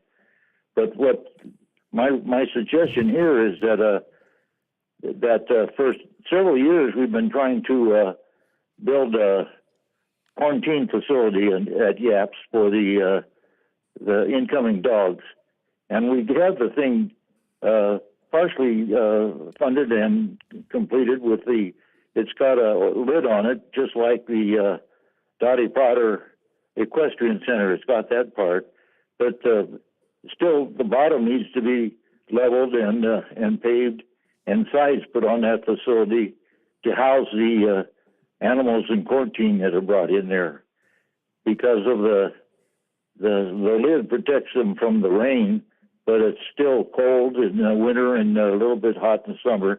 So the rest of the project really needs to be completed. And this is a city-owned facility, and it's no different really if you look at it as when we provided funding to rebuild the facility for Vision Quest, to put a new roof on their facility and to remodel it. That was all paid for by the city. So over the years, Yaps has never asked the city for extra money for capital improvements. They've always done this on their own. But since this money is available for the remaining property there from the Finkelstein donations, I think they could certainly use some money to help finish that quarantine facility. So I would like to suggest that, we've already contributed a substantial amount towards Little League and their parking lot and some money over to BMX, but I'd like to contribute, I'm not exactly how much money is needed. I suspect it's in the neighborhood of $50,000 to complete that facility at Yaps. But I suggest that we split up the rest of the money and give a good portion to Yaps so they can finish their capital improvements. This money would not go for operation; it would go for capital improvements, just like the installation of the parking lots. And it's really a benefit to the city because Yaps does perform a great service for the city and saves them a lot of money. So I would like to make that suggestion. Okay, very good. Councilmember Allen. Yeah, I don't have any objection to that. I agree with the service that they provide, but we do have a parking lot that is to the south of Yaps that it seems that if we're going to be doing these parking lots, that as long as we're going to be having all the equipment and everything in there, that it seems to make sense. And if we have extra revenue that will benefit the high school as well, that we should look into the cost of completing that parking lot as well while we've got all the equipment and the machinery and everything up there to do parking lots. And it's that lot that is to the east and just south, right next to the ball field there, the Yucaipa High School ball field. The arc of the circle goes through that lot right there. I would like to know what would be the cost of just adding that to the scope of work here while we are undergoing this project. Is that an actual parking lot, or is that just kind of ad hoc? It was intended to be a parking lot at some point, just like the parking lot by the Little League was temporary. This is also temporary with the asphalt chips, basically. Okay. Well, it changed the discussion with me a little bit because I had to recuse myself on the last one. If it becomes an addendum, then I probably should walk out of the door again. Yeah, so my thoughts are we could get the remaining direction from the council about the use of funds and come back to council with either a new contract or I think a change order with the existing folks. So we wouldn't necessarily act on that tonight, just how you want to direct staff to allocate the funds, and we'll come back to you with the final approval of that as well, so. Okay. What are we thinking in terms of just ballpark? Right next to the ballpark. Sorry. 2/3 of the cost of the other one, probably. Yeah. 120, maybe a little more than that, 120, 140,000. And how much is remaining at this point? 140. Well, 142, 728? 242. 240 minus the 50 if everybody agrees Oh, to the 50. 242, yeah. And if everybody else agrees with the apps number, then 190 range. And that'll still leave some residual. Is that giving how much to Yaps? 50 is what 50? Councilman Okay. Riddell recommended. It was, Okay. yeah, it's about ballpark, about 50. Mr. Duncan, do you have anything to add or a question? Well, Mr. Riddell said something about 2 suggestions, but Yaps was one. What was the other? Did I miss that? No? No, I Just think he said spread it out. No, you absolutely. I have no objection to the other parking lot as long as we can save some money for Yaps. You know, I suspect it'd be in the neighborhood of $50,000 to complete the big expenses for leveling out the bottom and to pave it for the floor. I don't think the sides would be too expensive. I think $50,000 would cover that. So I don't have the exact figure, but I'd certainly be happy if that much could be set aside for that. And I have no objection to the parking lot that Denise is talking about. The money should be spent for the Finkelstein properties here, but I think it should be split up somewhat evenly. Like we've already spent better than half of it, $219,000, or just about half of it. So I wouldn't want to spend it all on parking lot and neglect Yaps facility. I think we'll try to find a way to make it all work out. Yeah, that sounds good. I'm good with both of those. So we have direction then. On those two investments. We may have to actually do a separate bid on the other parking lot. We'll let you know. So we don't need a motion on item 6, or? Just yeah, direction. I think we have direction. It's 2 projects, the $50,000 for YAPS, and whatever the cost of the parking lot is in the high school baseball field. So I think we're good.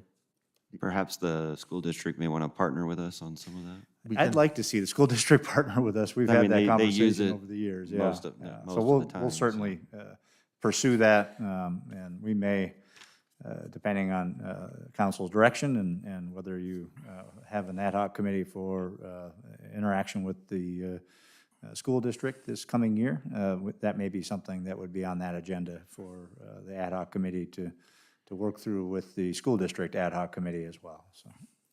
Okay. Why don't we take this opportunity now? You have direction. We cleared 1 through 5 and direction for number 6. We can take this opportunity now to get a group photo with that big check.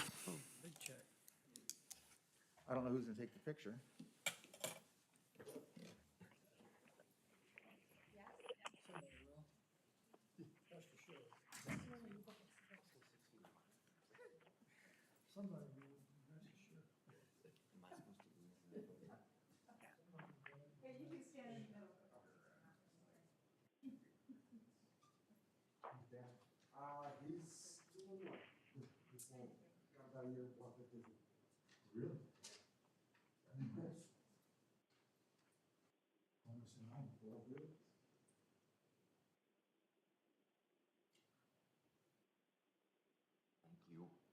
One more.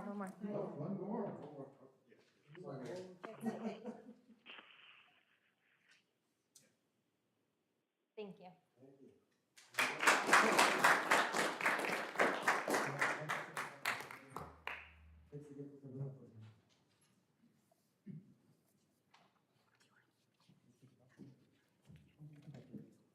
Before you could say something. Oh, well. I think that was worth.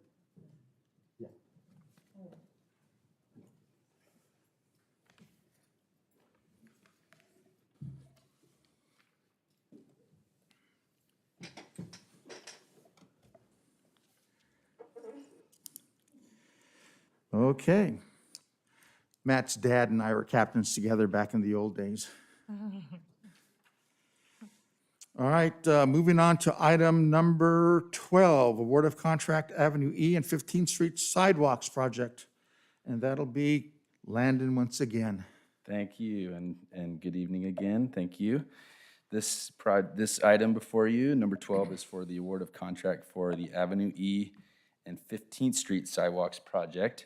Up on the screen here, we have an exhibit, an aerial photograph of the location of the improvements, sidewalk improvements, and some associated street improvements along Avenue E between Dunlap Channel and the 15th Street. And then along the sidewalk improvements extend along the corner and north along the east side of 15th Street to Avenue D. Those improvements include sidewalk, the associated street improvements and tie-in transition work, ADA compliant curb ramps in the location that was just highlighted here. The funding sources for this project include the state grant funds from the Active Transportation Program that were obtained through the application process back in fiscal year 2015 and 2016 through the SBCTA program in the amount of $402,000. And these funds are for design and construction of projects like this. This one providing safer pedestrian and bicycle route to Dunlap Elementary School. And as a requirement for moving into construction with these grant funds, the design, construction plans, and contract specifications were approved by the Division of State Architects as well. The engineer's estimate that was developed for this project was $410,000. We went through the formal bid procedure, advertised the construction bids, and received 13 bids, of which Three Peaks Corporation was the apparent low bidder for a bid amount in the amount of $381,782. Staff has reviewed the bid results in that bid and determined that the bid meets the specifications and requirements for the project and are also consistent with current market bid prices. Three Peaks Corporation has successfully completed other projects within the city, and their work has been determined to be satisfactory. Therefore, one of the recommendations this evening is to approve a contract with Three Peaks Corporation and along with the construction budget that's outlined in the recommendations with the report. The funding sources that are shown in the fiscal section and table of the report are highlighted in the amount of $534,000, of which 87% is that ATP grant funding. 7% is proposed to be the PMP funding, the gas tax, solid waste franchise fees, et cetera, and 6% from the general fund. These types of projects in the Dunlap area, I think the next slide again shows that very colorful array of projects over time that have been completed in the Dunlap area. These types of projects do enhance the accessibility not only for pedestrians and bicyclists, but for vehicles as well. And that in part does promote the economic development that we're seeing in that area, which does generate that additional income to the general fund for projects as a result, a byproduct of projects like this. With that, staff recommends that council approves items 1 through 6 in the report, and I'm available for any questions you may have. Mr. Mayor, if I may, one point of clarification. The general fund money that Landon referred to is the annual, a portion of the annual general fund monies that council typically approves at year end, going into the next budget year, from year end revenues over expenses that go into the next fiscal year to augment the Measure I monies and gas tax monies that are incorporated into the pavement management program. So it is just a small component of that annual contribution that City Council typically makes to the pavement program. All right, questions of staff. Mr. Duncan? Did you say 1 through 6? This is Dick Riddell. I have Sorry, a question. 1 through 5. I apologize. Yeah, there's five recommendations with this report. Thank you for that. This is Dick Riddell. I think this is a no-brainer. It's really a needed project, practically entirely paid for with grants and outside funding. So I'd like to move the item. So we have a motion to approve. Do you have any more comments or questions? Just a quick question. Do all ATP projects require DSA review? Is that a standard I operation? believe this one being close to the school required the review with the access improvements. Yeah, the ATP funds for this project are funding that came through us through SBCTA. It wasn't part of the statewide competitive program. It was a local competitive program. And because Dunlap Elementary was named as a beneficiary of the sidewalk project, then we needed to get DSA approval on the plans regarding the ADA access. That's interesting, huh? Yeah, I never thought that because it's off-site that they would be involved. Yeah. So, regardless, did someone second that already? I have a question. Did we ever finish the sidewalk on 12th Street from Avenue E down to Kentucky? 'Cause That project is actually out to bid right now, so the contract award will be coming before you in the near future. Okay, we have a first and a second. Are there any more questions or comments? If not, we'll go ahead and do a roll call vote. Ms. Crawford or something? Can I get clarification on who provided the second? I have Riddell as the motion. That was Greg. Oh, I did? Okay, I did. Okay, I'm glad I clarified it. Sure, I okay. think he raised his eyebrows. Okay, then That works. Councilmember Bogue, Oh, aye. Councilmember Duncan, Aye. Councilmember Riddell, Aye. Mayor Pro Tem Allen, Aye. Mayor Avila. Yes. Okay, moving on, next item, Administrative Services Department reorg, Phase 2. Mr. Casey. Thank you, Mr. Mayor, members of the council. I'll start this one off and hand it off to Ryan Blackersby for the second part of it, dealing with the CARES Act funding and the budget issues. But I'll start off with the issues related to the reorganization, continued reorganization of the finance group at City Hall. I appreciate the input we received last meeting relative to the finance group with the city.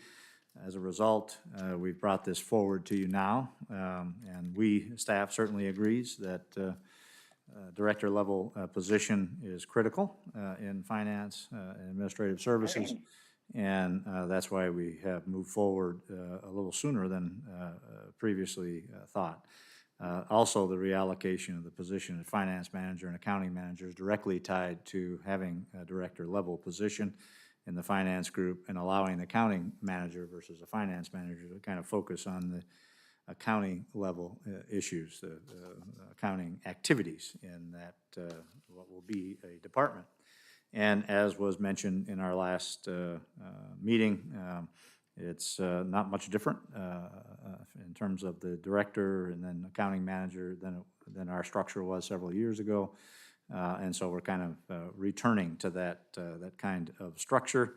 And it clearly became evident the need for the additional senior level accounting experience positions, not only predating last year, if you will, because of some of the things that we are now completing that weren't complete at the time, but also as time goes on, the effort that it takes to not only stay on top of things like bond reconciliations, bank reconciliations, and treasurer's reports, but in combination with some of the catch-up that we've been doing this year as well, some of the things you've seen in recent agendas and some of the things that are on this agenda. So the combination of the consulting staff's efforts in that regard and ongoing operations certainly indicate that senior level positions like the finance director, like the accounting manager, are critical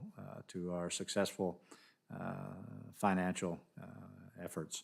And so staff is recommending those changes in our finance group for those reasons. I'll just touch on the accounting or the cost associated with those changes coming from the general fund monies freed up because of the CARES Act funding we're able to use for some of the services that were previously budgeted or are budgeted in our general fund. Because we're able to use CARES Act funding for some of that, then it frees up some funding for this reorganization effort. So staff is making those recommendations tonight, and I'll turn it over to Ryan to talk a little bit more about the CARES Act funding and our recommendations this evening relative to that. Thank you so much. So as Mr. Casey has just mentioned, the funding for these recommendations does come from the general fund that has recently been benefited by the CARES Act funding, as mentioned. Staff now calculates that the total amount of these expenses that meet these requirements and therefore our quote-unquote freed up budget to be about $1.1 million. To date, Council has authorized additional general fund expenses to address other critical needs from this amount. If you direct your attention to page 267 of your agenda packet under the fiscal impact, the first chart there shows this amount and how much Council has authorized to date coming from it and what is remaining of this overall amount, which is approximately $306,000. The chart on the very next page shows the projected spending of this remaining amount.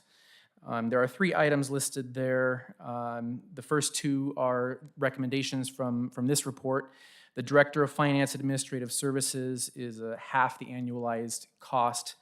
The total annualized cost of approximately $231,000 for future years would be incorporated into those future annual budgets.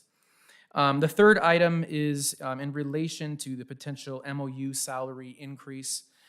We are not bringing forth a recommendation to Council at this point in time regarding that, but we do anticipate coming in January, and it does appear likely at this point in time that we will be recommending MOU increases per the MOU.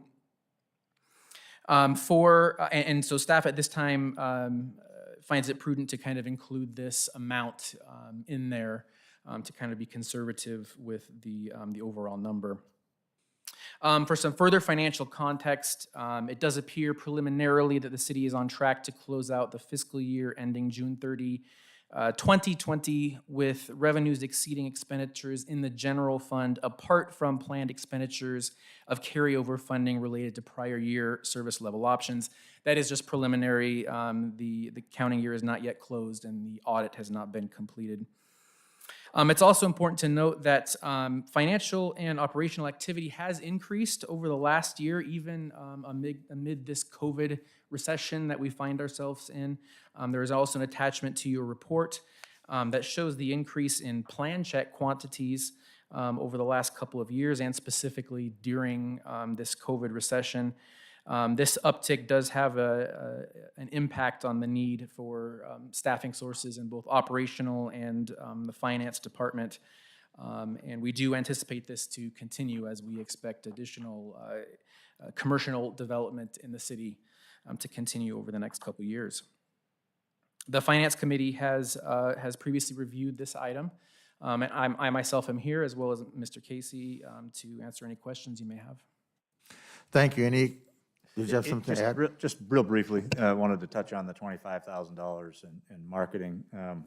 Caroline Velarde with my office is spearheading that effort in combination with the Newsmere and the Chamber, and may also be other outreach efforts. And the program is intended to help those restaurants and businesses, other businesses, not just restaurants, but other businesses that are struggling with the COVID-19 pandemic, and try to help with their advertising and their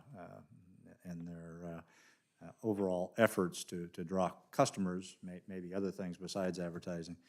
And also kind of a community-wide effort. And this began with the process of moving from purple to red with the county. It now probably has to pivot toward what happens as vaccines become available in our community, in our county, and trying to market businesses, restaurants, and all that, even in advance of that. And so that's kind of the effort behind the $25,000 marketing budget. Okay, very good. Any questions or comments of staff? Well, I just have a comment. This particular position in the city, like I said at the last meeting, is a critical position. It's been vacant for about a year now.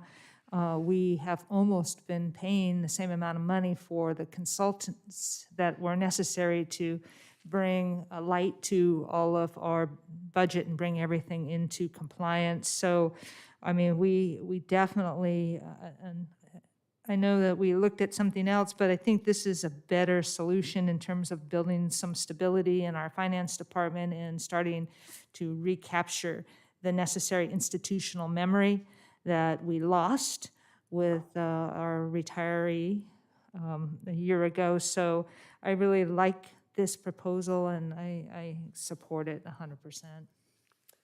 Well said.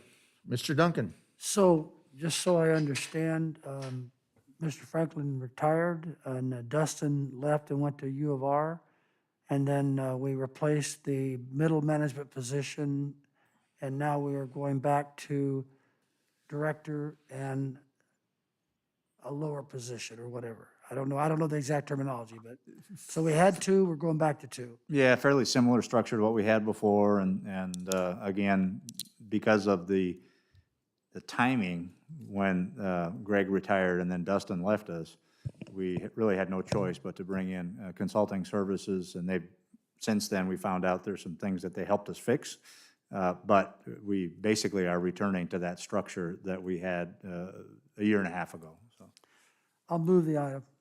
All right, we have a motion to approve. Mr. Bogue, do you have anything to add? No. Mr. Riddell, do you have anything to add? No. Okay, we have a motion to approve. Do I hear a second? I'll second it. And a second from Councilmember Allen. If no further discussion, Jennifer, roll call vote, please. Councilmember Bogue? Aye. Councilmember Duncan? Aye. Councilmember Riddell? Aye. Mayor Pro Tem Allen? Aye. Mayor Avala? I'm sorry. Was that me? Avila. Evala. Oh, okay. Yes. Okay, I'm sorry. It's been a weird night. Moving on to item number 14, which is public hearing. We'll go ahead and open up the public hearing for item number 14. The subject is addition of certain user fees and review of comprehensive user fee schedule. Assistant City Manager Jennifer Crawford will make the presentation. Thank you, Mayor and Council. As you recall, in 2018, you adopted the Comprehensive User Fee Schedule, which is based on the cost allocation plan known as CAP, which included a change in the methodology of the prior 25 years, which we moved from a valuation process to an actual cost, and the fee increases, in addition, were capped at 80% of the original 1992-1993 fees. The adopted fees were entered into CityView, which is a planning permit software. However, in 2019, audit findings identified variances in charges compared to the adopted fee schedule, and staff was tasked with reviewing the CityView and user fee process. For the past several months, city staff, along with Charles Abbott staff, who are here tonight, Ron Greider and David Fredborg, we have conducted a comprehensive review of the fees, which are the 96 fees attached to the resolution that we are presenting this evening. It appears that when the fees were adopted in 2018, these fees were excluded from the user fee for unknown reasons. These exclusions explain in part the variances identified in the audit, and in addition, it represents about a third of the fees that are currently in place right now. We do note that the 96 fees outlined in Exhibit A are still being provided and paid for. It's just that the permit technicians have to calculate the fees based on either a comparable service or get time estimates from the building official or inspector, since they are not adopted or incorporated in the user fees within our system right now. So people are still coming to the counter with these type of permit or applications, yet we don't have the set fees identified. So they're going off of the cap fees determined in 2016 and working with the building official and building inspector to estimate the cost of that permit. Clarification of these fees is necessary to ensure staff is appropriately carrying out the direction of the council and will eliminate the discretion that is currently required by the permit technicians at the counter. Another item identified by staff pertains to the construction of permanent sign registrations and permit. The permanent sign fees have been in place since 1997 and were not included in the original user fees adopted by council in 2018. The current fee does not cover the administrative cost to review a proposed sign and ensure that it meets the requirements of the development code, and is $30 less than the city's adopted fee of $38 for a temporary sign or banner, which requires less review and effort. The proposed permanent sign permit fee before you this evening of $98 per tenant exceeds the 80% cap. However, it provides more effective cost recovery and is competitive with surrounding jurisdictions, which charge between $130 and $300 for this type of permanent sign review. Contingent on the adoption of the resolution, the additional fees listed in Exhibit A will become effective no sooner than 60 days following the date of adoption, and will be included as part of the user fees when we come back to you in the spring. When you adopted the fees in 2018, you also directed staff to return in the third fiscal year, which we are in right now, to review the fees, the impacts of the cap, and the overall theory that the general fund would subsidize the shortfall until such time as the annual increases were sufficient to cover the relative cost of providing that particular service. We have reviewed 4 separate fees, which is attached on page 284 of the staff report. And based on these examples, the annual increase in CPI will never be sufficient to cover the relative cost of service because the 2018 adopted fees were held at 80% of the fees from 25 years ago. So tonight we are seeking council direction on how the user fee should be calculated as it pertains to the fees that were capped in 2018 and the plan check and building permit fees as they pertain to the capping of the fees and the unimplemented CPI adjustments that were inadvertently not brought to council over the past 2 years for the upcoming annual review that will be presented to council in the spring. As you recall, Ryan came to you back in August where we identified the building permit and plan check fees. We're just inadvertently left off. So we're kind of have a two-prong approach before you this evening, which is represented on page 276 and 277 of the staff report of when we return in the spring, how do you want us to calculate these fees? Do you want us to recapture for the building permit the 2 lost years in CPI, and with the other user fees, addressing those larger gaps on the fees that were capped at that 80%. And so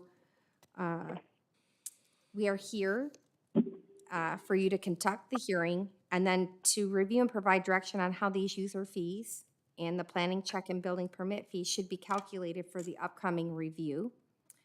This concludes my report, and Ron Greider and I are here to address any questions or clarifications that you may have after this presentation. All righty, Ron, do you have any statements you want to make, or just available for questions? Well, just available for questions. Okay, I have no speaker slips for this, so I assume there's no public comment? No? Okay, no applicant rebuttal. We'll go ahead and close the public hearing, open for council discussion. This is very, in my mind, this is very complicated, and I wish I had a little more time to review all of this, but I'm not sure which way to go. I'm inclined to favor what's the best bang for the customer's buck. Well, right now, we have 3 different things that we need to discuss at this point, right? And the first one, it would be the 96 fees that are not, I don't want to say that maybe they're not clear enough for our staff to implement. We need you to adopt that resolution, which includes the 96 fees, so that we can incorporate them into the City View software as an adopted approved fee by council. Well, And I agree with that. So. I think absolutely we need to do that. We, a part of this process that we've been undergoing is to make certain that the fees that we're collecting are clear, they're published, that the public, we have transparency, that the public knows what they're being charged and nobody's just trying to estimate it. These are fees we're currently charging people, and they should be published. And it's just adding another layer of granularity to our fees so that whoever is putting the amount down knows what the amount is and isn't trying to estimate it, so that it's always consistent. And I think that's essential for the public. So I would agree with Greg on the 96 So that's fees. the second one. That's the first one. And the second one was going back and recapturing 2 years of CPI for building permit fees. Is that correct? Yeah, that's actually recommendation number 3. Recommendation number 2 is that the overall user fees in that 80% cap. Okay. So, and I'm good with getting the CPI added to the. For number 3? Yeah, adding Okay. to the plan check and building permit fees. I mean, all of these fees that we're looking at and trying to bring up to current, I call it parity or current par. We have been struggling with this. We did it back in 18 and we brought them up, but some of them we didn't bring up even. And so right now, there are some aspects of the fees that are being subsidized by taxpayer dollars, and we were committed to trying to bring these up so that they were actually equal to what the staff costs were for these private development. So I think that we should do whatever we can to make sure that we get them even, so that the fees represent the costs, and that we then apply the CPI to those fees consistently every year. I But recall. they shouldn't be subsidized. Right, I recall us adopting this, this policies because many of the fees were so far behind that if we were to bring it up to par of the day, it would have been just like 1,000% or something. And so we adopted this policy of an 80% cap over 3 years. We would revisit it to see if it got back up, so it wouldn't hit the fee payer so hard. It was, am I correct? Is that? That is the discussion you had back in 2018. Staff did re-listen to that council meeting, and that was the concern of the excessive increase on some of the fees that were being proposed. Do we still have some of those fees that are quite a ways out? Yeah, and that so if you look perhaps on. maybe we should look at individually? Yeah, on page 234, it kind of represents just a snapshot of 4 different types of service. And the fees, what they were, like for fire prevention and planning, for fire safety requirement for plan review, building and systems inspection for commercial. The fee in 1993 to 2017 was $145.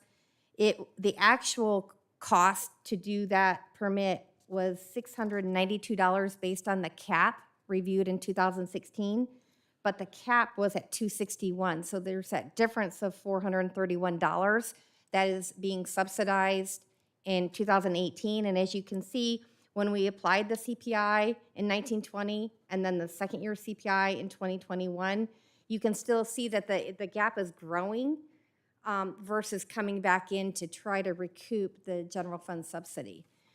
So it's It not makes, catching up. Should we leave a cap and move the percentage, or should we just bring it up to par? It's completely up to council. We are just seeking direction because it requires a public hearing, and then we can't implement the fees, most of the fees, until 60 days after adoption. So what we don't want to do is guess when we bring it to you in the fall. We're seeking kind of your input right now, so when we do come to present the fees annually, that we kind of have a better understanding of what you would like us to do regarding these fees, and based on the direction you wanted us to return in this fiscal year to kind of review what you established in 2018. well, we did 80% then, so we have a gap of 20% plus whatever the differential is for the adjustments of the CPI. So if we did 80%, then 20% isn't as big a gap, not even close. I mean, that's a fourth of what we did before. So I say that we move to bring it into parity, that the fees reflect the actual costs to provide that service, and that then moving forward, we apply the CPI. And I think we get it done. Because we should not be subsidizing this with. Just eliminate the cap? Yeah, we should not be subsidizing this with general fund dollars. We should not. But we have closed the gap on quite a few of these. Yeah, Is because that we did correct? 80%. At 80% for 3 Yeah, years, so we have the right? 20% left essentially. Right. Okay. So are we saying we're gonna go with 2 or 3? Two or three what? Well, it says here staff is seeking council direction on either 1, 2, 3, or 4. Oh, I would suggest we do 2 and just be done with it. Yeah, because we only have that 20% left. So you're saying, are you saying 2 as well? Correct? Yes. Yeah, we might as well get to that point. We spread it out over 3 years to see what we could do to minimize or mitigate some of the problems. So items number 2 and 3 are really independent. He's talking in this. Two What, different we're- issues, right? Page 276, the 4 different options. Correct. Yes. But essentially, if you apply that same approach, you're going to bring it to parity and then apply the CPI. Yes, if we can bring it to parity in the spring, and from there on, apply the CPI, that approach works for both 2 and 3. Yes. That means we catch up for 2 years on the CPI that wasn't applied to the fees for the one item, and on the other item, it means that we bring that up to current costs and then apply the CPI from then on. So if that's the direction, that's what we'll come back to you with in the spring.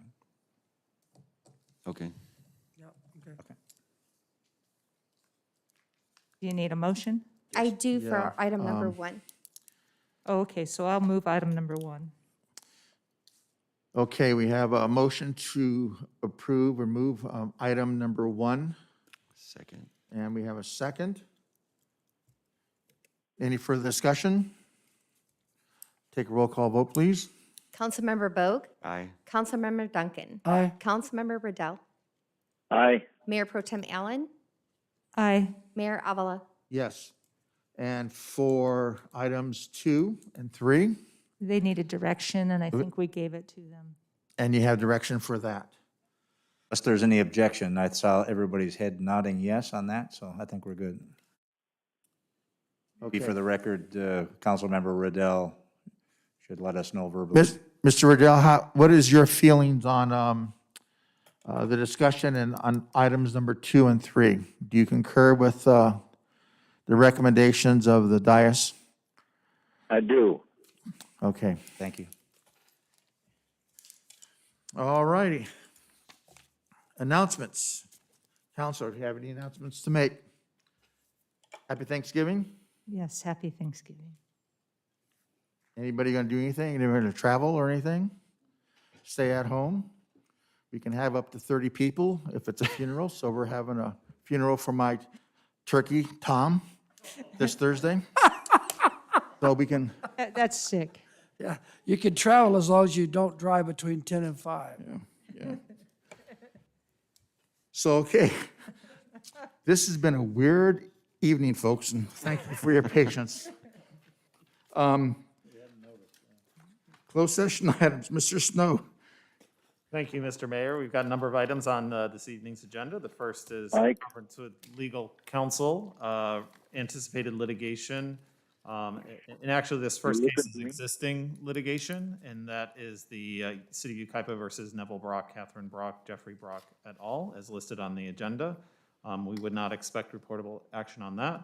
There's also 2 cases under anticipated litigation, and 1 under significant exposure of litigation as listed on the agenda. Again, we don't expect reportable action on those this evening either. Okay, we'll go ahead and adjourn temporarily to clear the room. We'll stay here for the closed session items. Ladies and gentlemen, thank you for your patience. We're now adjourned.